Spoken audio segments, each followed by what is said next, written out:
Welcome to Ceretivity with Shandel, a podcast for the marketing community to connect and learn from each other.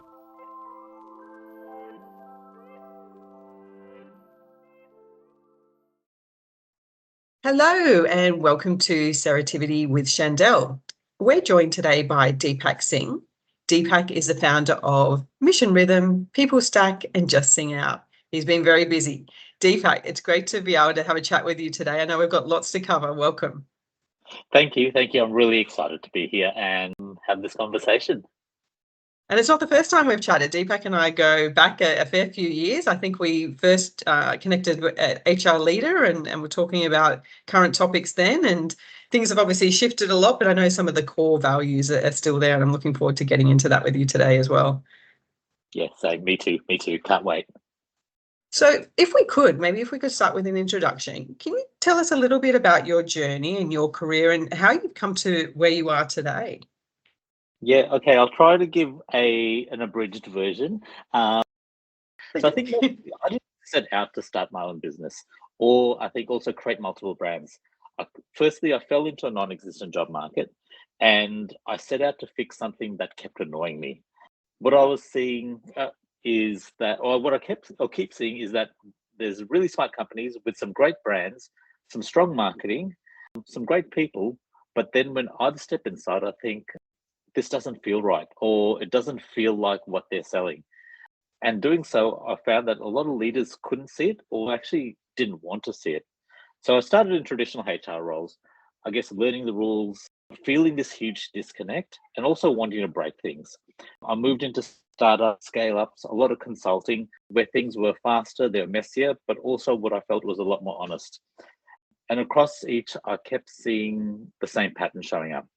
So culture starts strong, then it drifts, behavior slide, leaders get busy, and suddenly performance drops, engagement drops, and everyone's looking at numbers to try to figure out why. And in the meantime, what I felt was that the answer is there the whole time. So now I think what I simply do, or what I do, is pretty simple. I help businesses build cultures that actually drive results, or I get called in when cultures start costing them. That's really interesting. And the three brands that you have, can you just tell us a little bit about how they solve different problems? Yeah, so I think from the outside, it probably looks like I've split my time across a few things, but the reality is it's all one mission, just tackled from different angles. So that's just great experiences for our business and community through great experiences for our people. So there's the three brands, as you mentioned. So there's Mission and Rhythm, which is working directly with companies, building culture, fixing culture. And it's usually when things start to feel a bit off or sometimes become very off. There's PeopleStack, which is for the earlier stage. So founders who actually want to get it right before it breaks and build that employee experience in conjunction with their customer experience. And then lastly, there's Just Sing Out, which is on the individual side. And that's for when someone's sitting there going, this doesn't feel right, but I don't know what to do. So in the end, it's the same story, just approached from different angles. And I think that's something that might land with your audience. What we've been taught to think is that careers are very linear. Senior this, head of that, the next promotion. But the people I see doing really well are actually building ecosystems. They've got a point of view, they express it in different places, their job, their content, their network, even their side projects, and that all reinforces the same thing. It's less about what you do and more about what you stand for and what you consistently do. And I can see with what you're doing, if I'm thinking about some of our audience who are marketers in, big, large corporates, you've essentially almost got it's like campaigns, right? Like you've been really focused in, different audience for different campaigns and what their problem is and what their solution is. Do you feel like that's something that our marketing audience can really learn from? Definitely. I think if you go out and try to be everything to everyone and be this generalist to do anything and everything, you end up being nothing to no one. So I think that idea of campaigns and even that splitting the brands up is about creating real focus. So people know what to come to me for. Yes, it's around, they might come to me for my expertise or hopefully thought leadership, and then I can pull it towards the right solution. So yes, I think that point around campaigns and what a lot of your audience doing, there's hopefully is a bit of a clearer link. Mm. And I like what you're saying about startups as well, that things can sort of start a certain way in terms of the culture, and then things start to shift, and then people are really focused on the numbers, but forget that, hang on, we're not looking over here. This is a bit of a problem. And I think that it has parallels with marketing as well. So, you can start with a lot of energy and enthusiasm, I know, as an owner of a business, and then you get distracted by something else. And then suddenly you're looking at your stats like, oh, what's happening? Is that something that you see with startups as well? Definitely, it's about being intentional. Whatever you do, culture, yes, sometimes it forms. There's a bit of organicness to it, especially in an early stage business. But at the same time, if you're not intentional with it, it's easy to go in the wrong way. And even if you think of those, first, or to take it back a step, the customer journey and the employee journey are exactly the same journeys. Whether it is that attraction piece, that onboarding piece, that growing your customer or your people, that offboarding piece, and hopefully having people that refer and advocate for you, it's all the same story. So if you can create both with intention, both affect each other very positively, and even your people know how they affect the customer, and then the customer's at the heart of what you do. Mm. And I'd like to really drill into that, because I know that's the next topic we wanted to talk about, and it's around why it's important for the customer experience of a business to be authentic to the employee's experience. And we've all been there, right? Like, we see the advertising for a big company that we're working for, and we think that's a complete disconnect with what I'm experiencing internally. Mm. What do you think happens when that kind of disconnect starts coming up? Yeah, it's a really important piece, and what I love sort of trying to solve. And as I alluded to, this is where marketing and people strategy should be a lot closer than they are. So in reality, we obsess about the customer journey, every touch point, every moment, every interaction, and we should. But we rarely look at the experience of our people actually delivering that journey. And as I said, the two are completely linked, and they are in fact the same journey.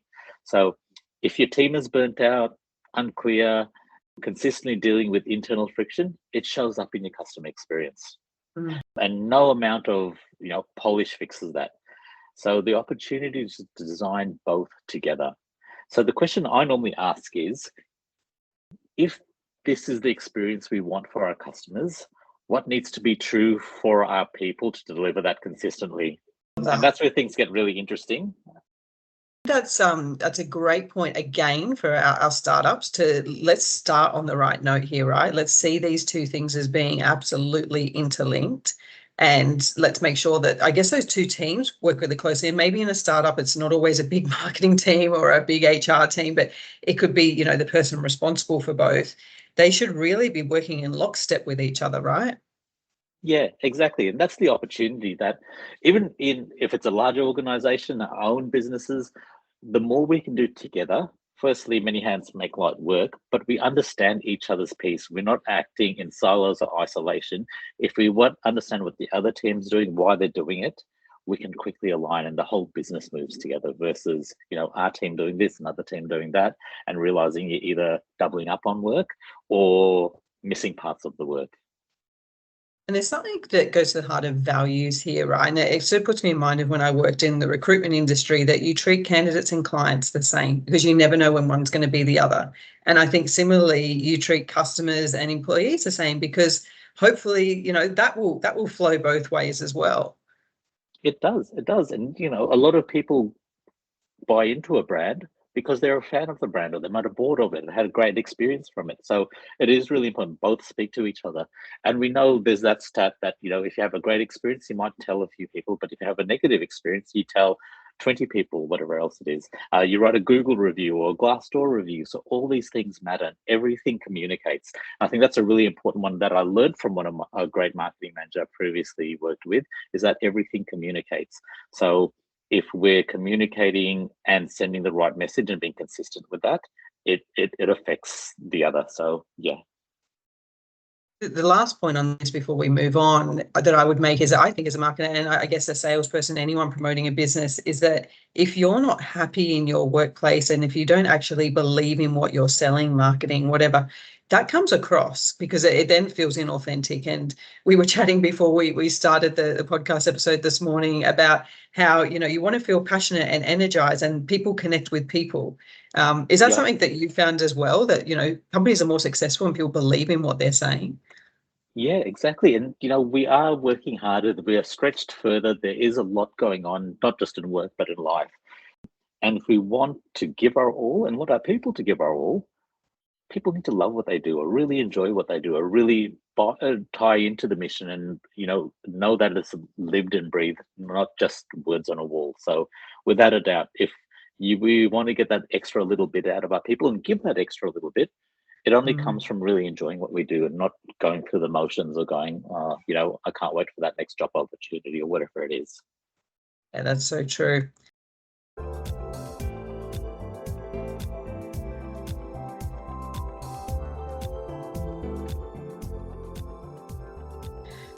So pivoting a little bit in our conversation here, this is a topic that's very special to both of us, and I know we've talked about this before. So diversity, equity, inclusion, and belonging. I know it's at the heart of all the work that you do. Can you tell us a little bit about that and why you think it's an important part of how businesses are connecting with their people internally and externally? Yeah, it's a hard space to work in right now. So firstly, the whole idea of everything DEIB has become one of those terms where everyone has an opinion, and half the time we're not even talking about the same thing. But if you strip it back, it's actually pretty simple. Can people show up and do their jobs well and not have to navigate a bunch of unnecessary nonsense just to be heard and be taken seriously? And does the business actually represent the customer? That's it. It's just about great leadership. And our brands only stretch as far as our culture allows it to. You can run the best campaign about trust and connection, but if your people aren't feeling that internally, it leaks. It shows up, as we just mentioned, it shows up on how you talk to customers. It shows up on those Glassdoor reviews. It shows up whether your best people stay or leave. I guess you can't out-market a culture problem. People try, but it never ends well. And again, it goes back to authenticity, doesn't it? It can't be a token gesture. It needs to actually reflect what you're doing in your organization. It's part of what we do rather than another thing to do. And like I said, in the end, it's just about great leadership. So, let's do the right thing for the right reasons, but make it about meaning and ingrain it as part of what we do, rather than, like I said, this other thing that becomes this tick box exercise and just as easily gets pulled apart. And I'd say to marketing teams out there, I'm sure we've all seen it, and I'm going to share this as a personal story, but I've been in a marketing team where there was one gentleman of Indian heritage, and every time we had a campaign, he would put up his hand and say, yep, fine, I'll be in it, so that you've got the diversity box ticked. And I felt deeply uncomfortable with that. I'm sure he did on some level as well. And I think that that's still going on to a certain degree. And it's not what we're talking about when we're talking about actually making real change in this area. Yeah, well, I think it's a good point. Like, diversity is just the stat at the end. It's just the outcome. It's about the inclusive practices. So yes, that team member might have wanted to be involved, but by making that comment and actually feeling that way, they're thinking just the outcome, not being in an inclusive environment, maybe where they actually feel valued for who they are, not being the one brown person or whatever it is. So it says more about what are we doing, and are we focusing on the outcome or the actual work? And that's what matters, that we got to do the work to get to the outcome. One of the things that I've liked when I've seen marketing campaigns done well in this area is accurately reflecting the communities that they're talking to and hiring for that as well, so that you've got that diversity in your marketing team. People actually feel like they belong and that they're contributing, and then that's reflecting back the customer that they're connecting with. Is that what you would say is ideal as well? Without a doubt, and especially from a commercial point of view, if we're not representing our customer and best representing them, we're pushing things onto them rather than pulling them in through understanding. And by representing the customer, we've got so much more opportunity to communicate better, connect better, solve their problems better from a customer experience point of view, but create the right solutions and product that actually matters to the market.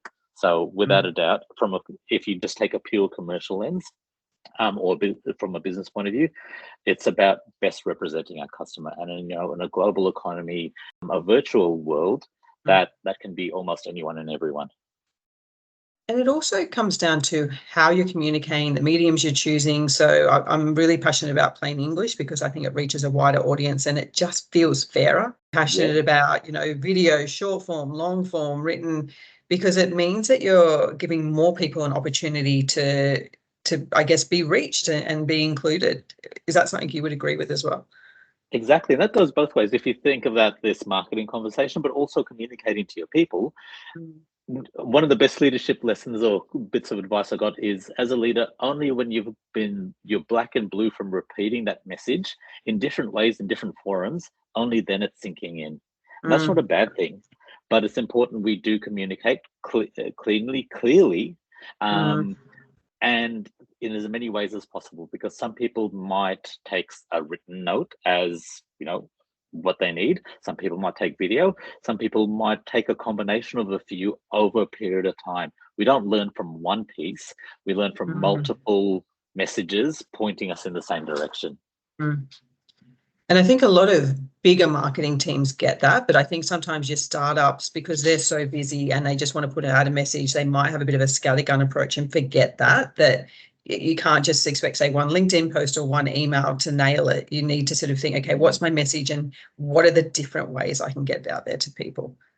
Exactly. We need multiple touch points before we buy. I don't know what the exact stat is. I think it's about 6 or 7 touch points before someone will really connect and reach out, buy from you. So you need those multiple touch points.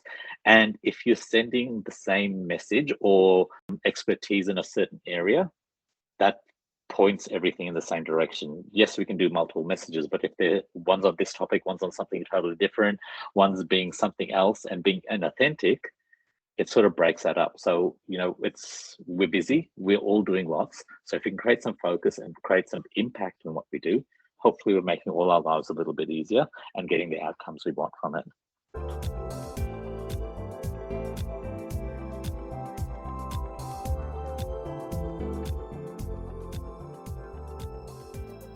All right. So I also wanted to chat to you today, Deepak, about the job market that we're seeing at the moment. I know it's something a lot of us are talking about, especially on LinkedIn and social platforms. What do you see as the challenges and the opportunities in today's job market, and what, I guess, advice or tips would you give people looking or maybe trying to attract new talent to their business? Well, it's a weird market right now. I don't know if it's broken. It's definitely exposed, but at the same time, do I see it changing for the better in the sense that there's more stability, more opportunity? I don't know. Actually don't know. I actually probably think maybe not. So we've come off, I guess, firstly, we've come off a period where companies were hiring fast, sometimes without a clear plan, sometimes without real process. And what we're actually seeing now is that correction. So yes, AI is becoming the headline, and AI is affecting the job market. Let's not pretend it isn't. But a lot of it is just business also tightening up and using AI as a scapegoat. So I think for the audience, firstly, the tension is real. I've been in it. That's why I've started my own thing. But there's more pressure to show impact, more tools than ever, less patience for work that doesn't clearly connect to results. But the opportunity there is also really exciting. The marketers, I guess, who stand out now aren't just great at campaigns. They understand the business, they understand the customer deeply, and they can connect what they're doing to actual outcomes. And that human side is the edge, and that's what we need to sort of double down on. AI can generate content, but it can't build trust. It can't read a room. It can't navigate a tricky conversation. It can't pull back a stakeholder who's pulled budget. And those marketing leaders who build connection with people and HR leaders put themselves further ahead. The way I said, they can guide the employee experience to align to the customer experience and help put the customer at the heart of what each of us do. The people who can do that, they're the ones that will jump multiple steps ahead, but it will take time. We have to find ways to be patient, create those multiple opportunities, or that web of opportunity, whether it's our own business, a side hustle, this, that, permanent contract work. Be willing to flex. It is hard, but it's about being patient and persistent. And I love what you said there about getting to know the customer. One of the things that I've found is really helpful is if you can make friends with your customer service team, sit on some of the calls, if you're allowed to do that and hear firsthand. Is there anything else that you'd suggest to people to, really get to know their customer and the voice? I think, as you said, firstly, putting the customer at the heart of all we do is so important. Often in business, that's the part that sometimes missing. Yes, our sales team or marketing team or customer experience team might feel it, see it, be part of it, but often there's those breakdowns and silos of what's important. And then, your tech team sometimes don't see the why. They might see a section of code and go, this is such a pain in the butt to do. So why do I have to keep doing this? But unless they know why it's so important to the customer and how much heartache it might save down the line, then they understand the why. So I think every opportunity you can. And the reality is, I doubt there's going to be a business that will ever say, or a leader will say, no, do not get closer to the customer. Do not understand them better. And if there is, look, to be honest, between us, that's probably a huge, huge red flag. So every opportunity you can do to better understand your customer, how the business makes money, what they sell, the better you're placed to succeed in whatever your role is. They're really good tips for everyone. And it's something that will carry you through your career, right? It's never going to hurt to get to know the customer better. Yeah, exactly. Is there anything else that you would say to our audience today, Deepak? Working in obviously a very sort of changing environment, there's a lot of things up in the air. Any other tips you would give people? I think if I could leave one thought, it's that if something feels off in your brand, it's not just a marketing problem. It's not just your problem. It's quite often a people problem, a culture problem, or leadership problem. And often your marketing teams are being asked to paper that over or ignore that. So the moment you start fixing that at the source or addressing that at the source, everything gets easier. So it's not necessarily your job to fix that. But once again, we ask you to be closer to your customer, but be closer to your people. And if you as a leader can strengthen those links and those bonds, you're always going to win. Something that you can actually really hone in on, right? And really sort of bring back within your control and think, okay, well, what can I do in this area? Yeah, we've all got some ability to take some control or try. And if it doesn't work, we learn from it. So yes, I know it sounds a bit simplistic, but sometimes it's just about doing the work and actually just taking a better understanding of all the parts of the business and what we're trying to achieve. Yeah, and look, simple sometimes is what's needed, especially as marketers. We can get so into the weeds of the analytics or, the minutiae of different messaging and forget, as you said, that perhaps our people just aren't happy. Maybe there's something going on there that needs to be addressed. So yeah, it makes really good sense. Yeah. Well, fingers crossed. But yeah, I think the more we can work closer together and not in these sort of silos as separate teams and better understand what each is doing and why they're doing it, it can only lead to better outcomes. Deepak, always a pleasure to have a chat with you. For anyone who wants to get in touch with you after this episode, what's the best way to reach out to you? I'm happy to share an email address or just my LinkedIn. Look, Deepak Singh. If you look me up, there's my face there. And yeah, I'm always happy to have a chat. Great. Thank you so much. Amazing. Thanks, Shandel. Thanks to you for having me. It was a fun conversation.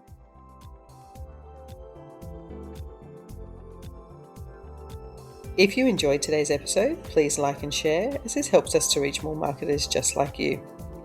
I'd also love to invite you to email me if you have any suggestions for future topics for episodes, or if you'd like to be a guest on Ceretivity with Shandel. Best way to reach me is shandel@ceretivity.com.au.